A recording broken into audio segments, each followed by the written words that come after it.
¿Qué tal, amigos? Continuamos, con este afán de los potencialmente secretarios o directores de dependencias en el próximo gobierno, que andan por ahí, como decía ayer, con un bolsón más grande que el que trae Santo Claus, repartiendo ocurrencias y promesas y compitiendo entre ellos para ver quién dice la ocurrencia más inverosímil y carente de todo sustento financiero. Pero ahora le voy a hablar de un ocurrente, del ocurrente mayor, del comandante en jefe de ese ejército de ocurrentes, del mismísimo López. Desde tiempo atrás, antes incluso del día de la elección, López repetía sin el menor análisis que cuando él fuere presidente, él iba a descentralizar un conjunto de secretarías del gobierno federal y también algunas dependencias. Hoy ya se tiene más o menos claro cuáles secretarías y a qué ciudad del país se irían. Y lo peor no es que López diga que va a descentralizar esas secretarías o que va a descentralizar el gobierno. Eso no es lo malo. De López sabemos que es una persona ignorante en materia de la administración pública y de la estructura misma del gobierno federal. Es un hombre poco versado en esas materias. Lo suyo es el mitin, la demagogia, el grito destemplado. Eso es lo suyo. La camisa desfajada, sudada, etc. Eso es lo suyo.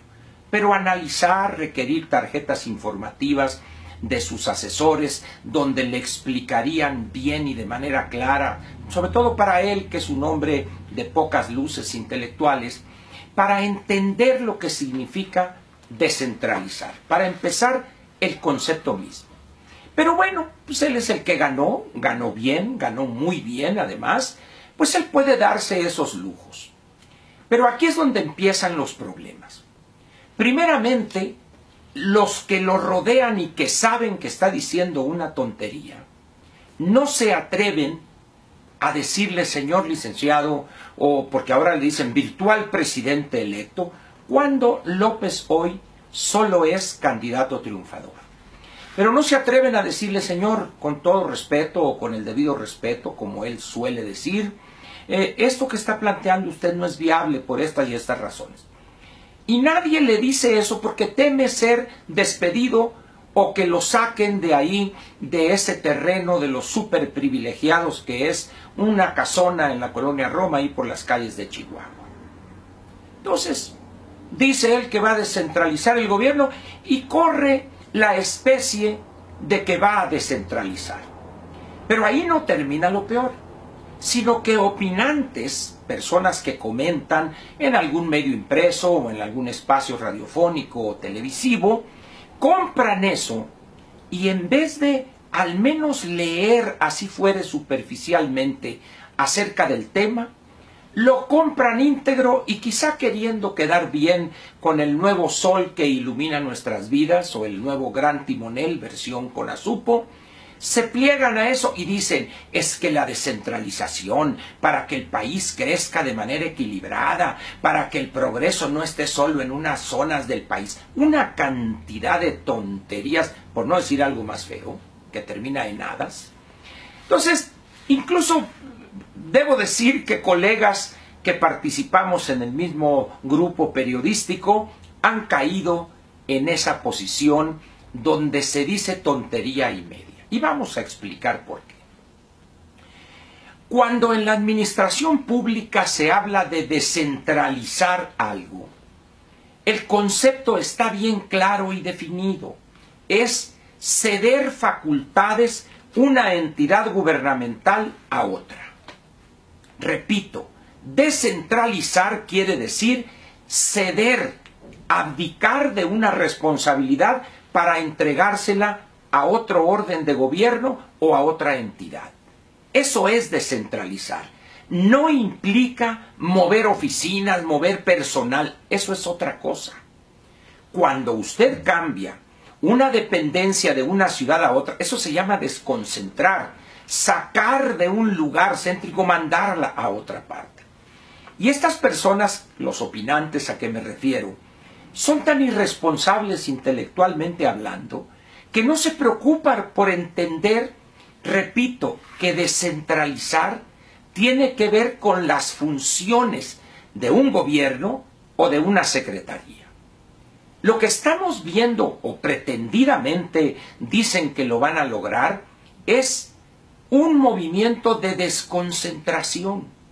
La Secretaría de Agricultura, Ganadería, Agua, etcétera, un nombre larguísimo, parece ferrocarril de carga, a Ciudad Obregón.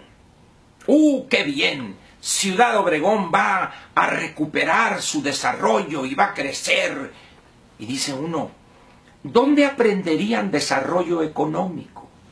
¿Alguna vez esos estudiaron cuáles son las causales del desarrollo económico en una región específica?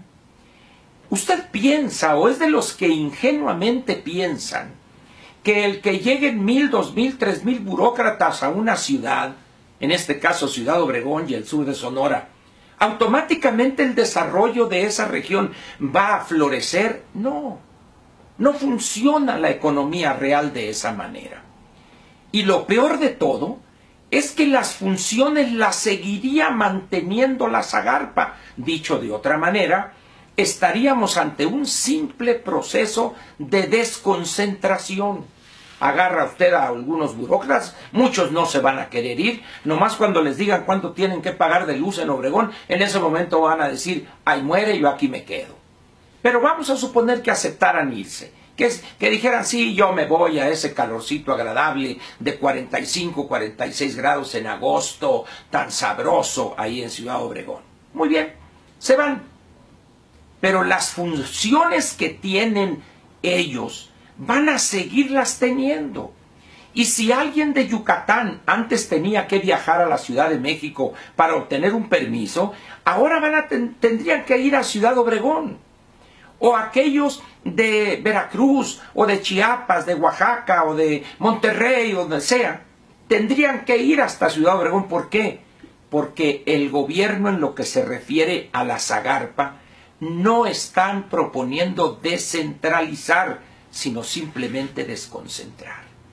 Esa gran diferencia es algo tan profundo que exhibe, en primer lugar, la ignorancia de quienes plantean eso, en este caso López, y segundo, lo peligroso de un planteamiento como este, que dejan correr la especie de que con esto hay zonas que porque llegan 1,000, 2,000 o 500 burócratas, automáticamente el desarrollo va a ser parejo en la República. Pues les tengo malas noticias.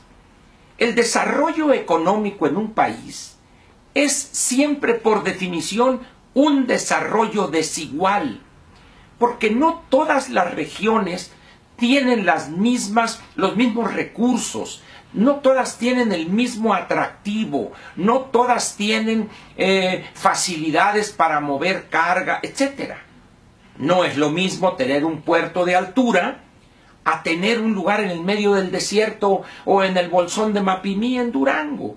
Son cosas diferentes. De tal manera, pues, que es sumamente peligroso que esos que opinan que qué buena medida, había que descentralizar para acá, descentralizar para allá, y con eso las regiones van a crecer iguales, porque es injusto. Aparte de que no tienen la menor idea, son menoridios, diría Eugenio Derbez, el gran filósofo, no se preocupan por estudiar, por conocer esas diferencias. El otro problema que hay es que ahí donde van a irse algunas, dicen ellos, no hay los recursos humanos calificados, porque el señor que está propuesto para la Zagarpa dice, es que vamos a contratar gente local de aquí de Obregón y la vamos a capacitar. Y dice uno, oiga, pero si la Zagarpa tiene un ejército de técnicos altamente calificados que tienen 20, 25, 30 años de experiencia, ¿qué va a hacer con ellos? Los va a liquidar y les va a pagar una millonada y aquí los va a dejar y va a agarrar a alguien joven. Es más, en Obregón ni siquiera hay carrera de agronomía, la cerraron porque no había demanda, el TEC de Monterrey. Es decir, es una chacota que traen estos. Luego, Mi paisano, el Poncho Durazo, anuncia la creación de una patrulla, de una policía fronteriza. Muy bien. Y dice que su objetivo fundamental será evitar la entrada de migrantes ilegalmente a México en la frontera sur.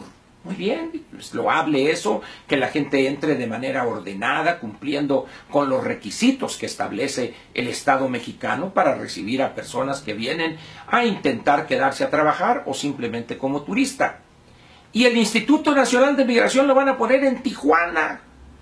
Pues dice uno, lo lógico, si los problemas que tenemos en realidad de migrantes se da en la frontera sur, bueno, pues ¿por qué no en todo caso, si van a mover al Instituto Nacional de Migración, pues en una ciudad cercana a la frontera sur? No, va a estar en las antípodas, va a estar en Tijuana, pero la policía fronteriza va a trabajar en la frontera con Guatemala.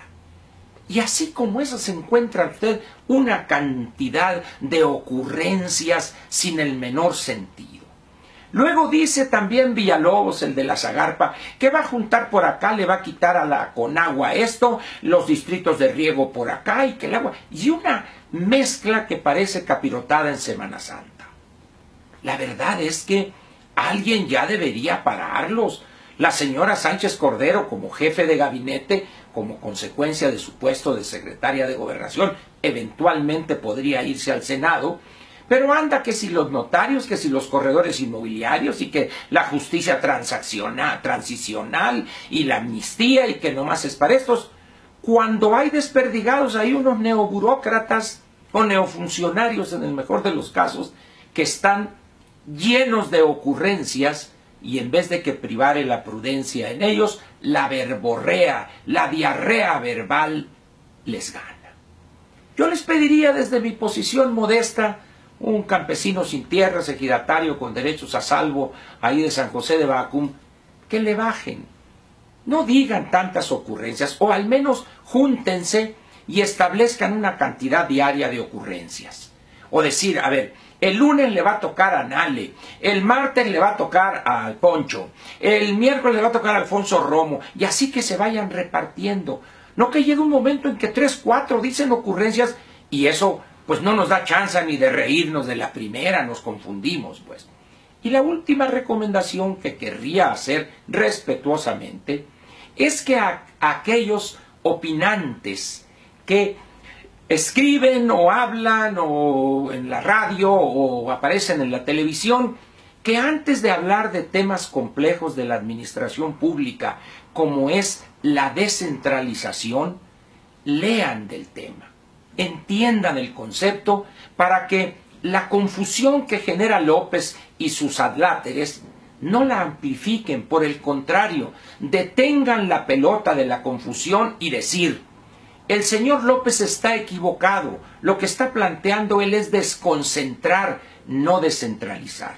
Y le voy a dar un ejemplo relativamente reciente de verdadera descentralización. Es la que hizo el presidente Zedillo con la educación pública durante su sexenio. Esa fue descentralización. ¿Por qué? Porque les entregó el gobierno federal a los gobiernos estatales responsabilidades en materia educativa. Este gobierno del presidente Peña Nieto ya se los quitó, pero aquel fue un verdadero proceso de descentralización. Termino diciéndole que lo que este gobierno está pretendidamente queriendo concretar es un simple sueño guajiro, porque no tienen dinero. Además, simple desconcentración. Mandar un archivo muerto, una bola de cajas por allá todas aplastadas, y los que acepten irse a esta ciudad, a la otra o a la otra.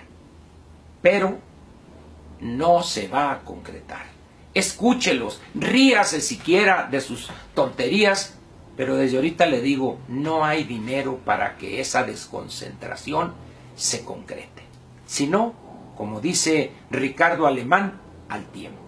Muchas gracias, y aquí lo espero mañana para otra videocápsula en este espacio para usted, hombre. Persona inteligente que sí sabe distinguir entre descentralización y desconcentración. Gracias.